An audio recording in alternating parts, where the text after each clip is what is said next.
My dear fellow Germans, when Kuno became Chancellor of the German Reich, people said that the failure of the policy of compliance necessitated a change in the leadership of the Reich. What did the policy of compliance mean then? That's very simple.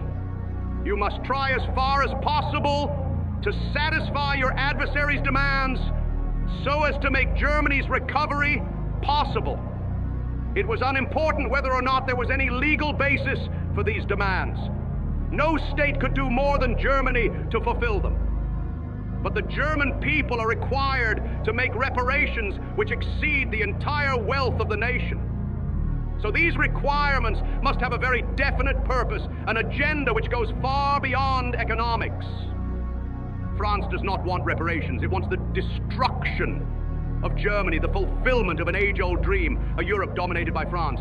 Reparations are nothing but a legal device intended to bring a state to its knees with a facade of legality, to destroy the fabric of a nation, and to replace one state with a conglomeration of small states which consume and destroy each other. So the only way that the government could satisfy France was by liquidating the German Reich, by bringing about its dissolution.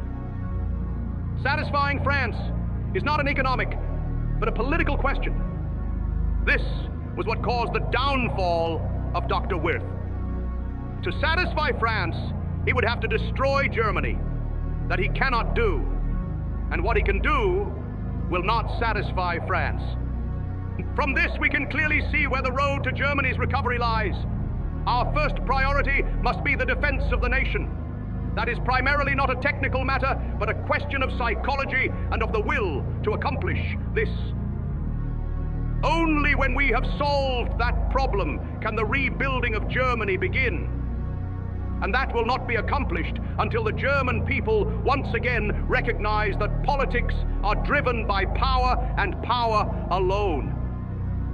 As long as the German people and its governments fail to understand this, all talk of reconstruction is pure nonsense.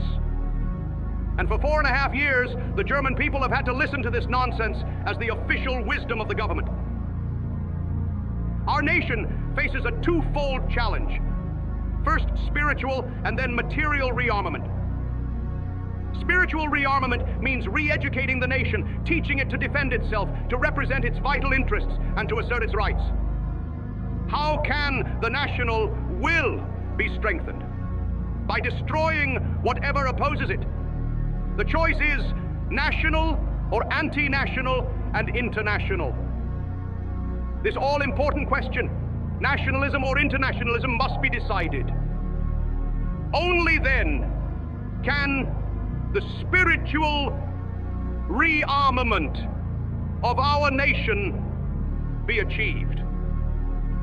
After that, it is only a question of technical implementation, the utilization of the will. But that is easy child's play. Where would France be today if Germany had no internationalists, but only national socialists? And even if right now we had no other weapons than our bare fists, if only 60 million people had the will to be fanatical nationalists, weapons would grow out of our bare fists. And then France would not dare to treat Germany as it does now. If you want to free yourselves from the obligation to provide reparations, you cannot possibly do this by endless compliance.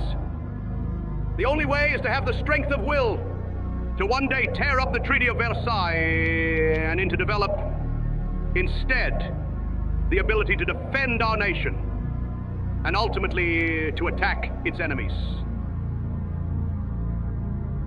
We are replaced power by higher principle of justice and care. German people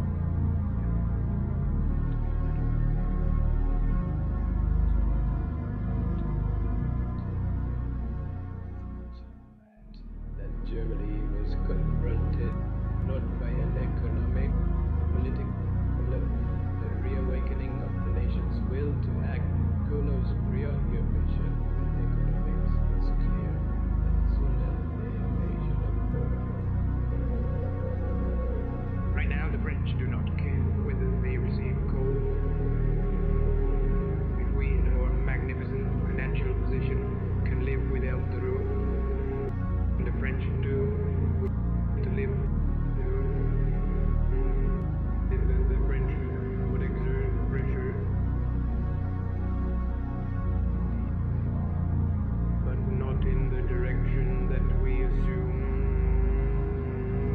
At that time, Kuno believed that the invasion of the Ruhr had taken place for economic reasons, and so he adopted a policy of passive resistance. But passive resistance makes no sense unless it is supported by a national campaign of active resistance. Unfortunately, that is not the case. The first thing that we should have done the day that the invasion of the Ruhr took place was to rip up the Treaty of Versailles and tell them to keep their scraps of paper. Germany is free again! At that time, the world was shocked by the actions of the French and expected us to do something like that. We would have had the sympathy of the entire world. But now, it is almost too late. The government should also have asked itself, who is willing to undertake active resistance in Germany? Only those to whom Germany still means something. Not the parliamentary blabbermouths, not the scum who are our politicians today, but only the men who wear a steel helmet and the swastika. Kuno should have realized that the Democrats and those even further to their left are pacifist and anti-German parties.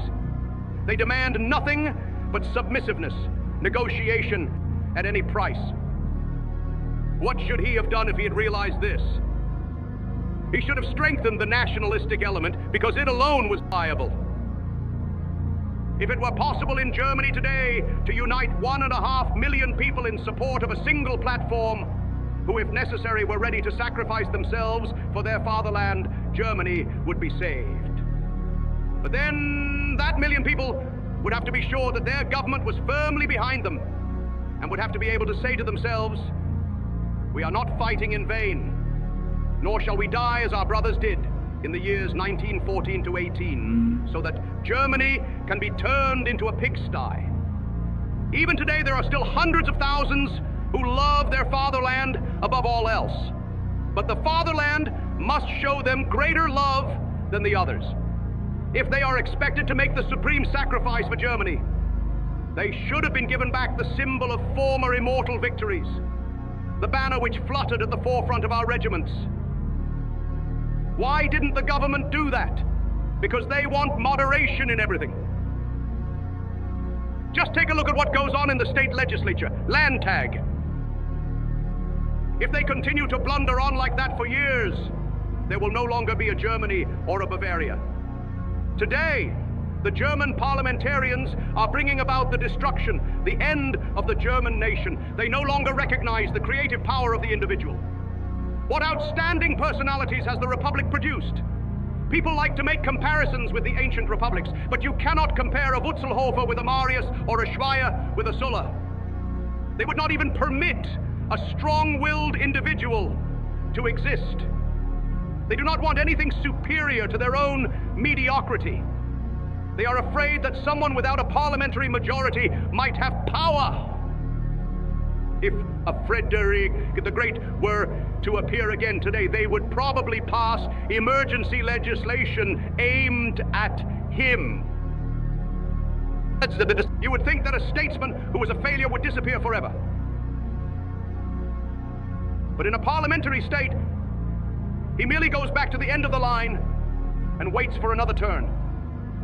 And when he reaches the front of the line, he is back in power.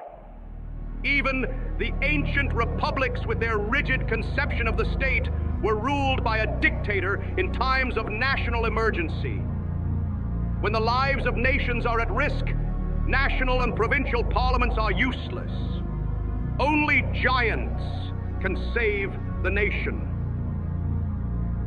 In the course of history, German parliamentarians have incurred an enormous burden of guilt for failing the German people. Once before, they dug the nation's grave. When the German nation last set out to accomplish great deeds, who prepared Germany then? A national parliament, Reichstag. God knows, in those days, even the state legislatures did whatever they could to ruin Germany. It was one man alone who created the Reich, Bismarck. And then people think that the recovery of the nation can come from the parliamentary system. The course of history cannot be changed. The German parliamentary system is digging its own grave, and all that will be left for us to do is lay it to rest in that grave. So what if they talk of national authority in the state legislature, Landtag? Where is ours? France has it. We have none. They allow the hammer and sickle to fly from the Bavaria monument. Would to God that Ludwig I had risen from his grave that day. I wonder whether he would have cursed us or the government which desecrated his monument like that.